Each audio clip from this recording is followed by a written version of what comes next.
আসসালামু আলাইকুম প্রিয় দর্শক, দূরে অথবা কাছে, দেশ বা বিদেশে যে যেখান থেকে আমার ভিডিওটি দেখতেছেন দেখার আমন্ত্রণ রইল। আজকে আমি তৈরি করে দেখাবো দুটো আলু দিয়ে মজার একটি আলুর রেসিপি। অসম্ভব মজার এই রেসিপিটি একবার হলেও তৈরি করে খাবেন। এই রেসিপিটি তৈরি করা অনেক সোজা, খাইতেও অনেক ভালো লাগে, টেস্ট অনেক। তৈরি প্রসেস একদম সোজা। দেখেন কত সুন্দর হয়েছে আমার এই রেসিপিটা। আমি এখন আপনাদেরকে তৈরি প্রসেসটা দেখাবো। তৈরির আগে দেখাচ্ছি আমি কীরকম হয়েছিল আমার নাস্তাগুলো। তৈরির জন্য আমি নিয়ে নেব দুটো আলু। আমি ছিলে ধুয়ে সিদ্ধ করে ম্যাশ করে নিব। আপনাদেরকে আগে থেকে একটু দেখাচ্ছি। এখন ধুয়ে একদম সিদ্ধ করে ম্যাশ করে আপনাদেরকে দেখাবো। দেখেন আমি আলুটা ধুয়ে সিদ্ধ করা হয়ে গেল। অত বড় দেখানো তো যাবে না, ভিডিও বড় হয়ে যায়, সবাই আমরা আলু সিদ্ধ করতে পারি। দেখেন ম্যাশ করে নিলাম। এখন আমি একটা বাটি নিছি, বাটির মধ্যে পরিমাণ মতো আটা নিয়ে নিলাম।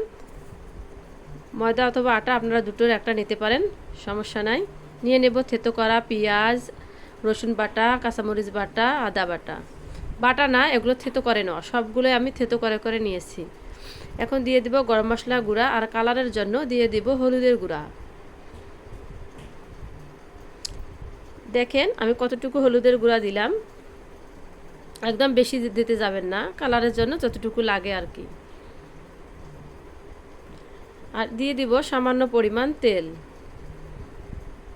আর যে আলুটা আমি ম্যাশ করে রাখলাম ওই আলুটা পুরোটাই আমি দিয়ে দেব এই নাস্তার মধ্যেই। এই আটার মধ্যে, সরি নাস্তা বলছি, নাস্তা তৈরি করব সেটার মধ্যে, মানে সম্পূর্ণ আলুটাই দিয়ে দিব।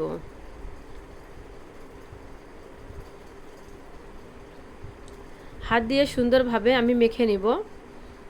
এখানে আমার অল্প পরিমাণ পানি লাগবে, এবার বেশি পরিমাণ পানি দিতে খবরদার যাবেন না। বেশি পরিমাণ যদি পানি দিতে যান তাহলে একদম শেষ হয়ে যাবে। অল্প পরিমাণ পানি দিবেন। দেখেন অল্প পরিমাণ কীরকম আমি পানি একটু করে ছিটিয়ে দিলাম।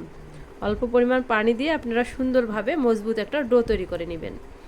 দেখেন আমার সুন্দর করে মজবুত একটা ডো তৈরি হয়ে গেল। হাতের সাহায্যে আমি ডোটা তৈরি করে নিলাম কত সুন্দর করে। ডোটা তৈরি হয়ে গেলে আমি একটা পিঁড়ির মধ্যে রুটি বেলে নেব। নর্মাল রুটি যে পাতলা হয়, এটা পাতলা হবে না, এটা একটু ভারী হবে। আমি তৈরি প্রসেসটা আপনাদেরকে দেখাচ্ছি কিভাবে আমি রুটিটা বেলে নিতেছি। সবাই আমরা রুটি বেলতে পারি, কিন্তু তারপরও রুটি বেলে কিভাবে কাটবো সেটা আমি সম্পূর্ণটাই দেখাবো আপনাদের। এভাবে লেচি কেটে নিব, নিয়ে সুন্দরভাবে ঘুরিয়ে ফিরিয়ে একটা আমি মোটা আকারের রুটি বেলে নেব।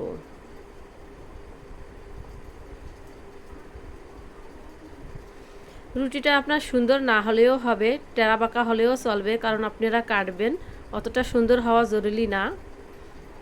যেভাবে পারেন একটা রুটি বেলে নেবেন।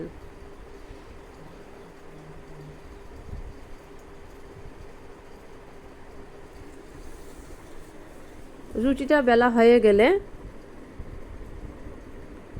আপনি একটা স্টিলের গ্লাস অথবা মুগের ঢাকনা নিতে পারেন, নিয়ে কেটে নিতে পারেন।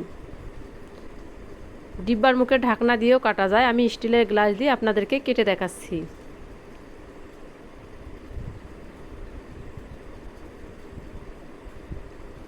এভাবে ছোট ছোট করে সবগুলো আমি কেটে নিব।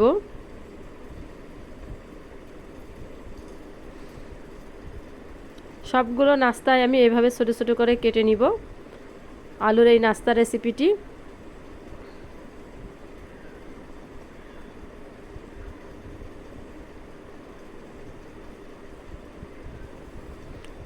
সবগুলো আমার কেটে নেওয়া হয়ে গেলে এখন ভেজে নেব আমি। ভেজে নেওয়ার জন্য পরিমাণ মতো তেল দিয়ে দিছি। তেলটা গরম হয়ে আসলে আমি দিয়ে দিব নাস্তাগুলো। একে একে নাস্তাগুলো ভেজে নেব। এখন আমি একটা আগে দিয়ে দেখাচ্ছি আপনাদেরকে তেলটা গরম হলো কি না আর নাস্তাটা কীরকম হয়। হ্যাঁ, আমার তেলটা গরম হয়ে গেছে, দেখতে পাচ্ছেন তেলের একটা বলক এসে গেছে কীরকম, আর নাস্তাটা দেওয়া মাত্রই ফুলে উঠেছে, তার মানে তেলটা আমার গরম হয়ে গেছে, তেলটা নাস্তা ভাজার উপযোগী। এখন আমি বাকি নাস্তাগুলো ভেজে নেব। দেখানোর জন্য আমি একটি দিছিলাম, এখন আমি বেশি করে করে দিয়ে ভেজে নেব। একটা দুটো দিয়ে আপনাদেরকে দেখাইলাম কীরকম হয়েছে। আপনারা বেশি করে দিয়েও ভেজে নিতে পারেন, 3টা 4টা করে দিয়েও ভেজে নিতে পারবেন। এভাবে আমি সবগুলো নাস্তা ভেজে নেব।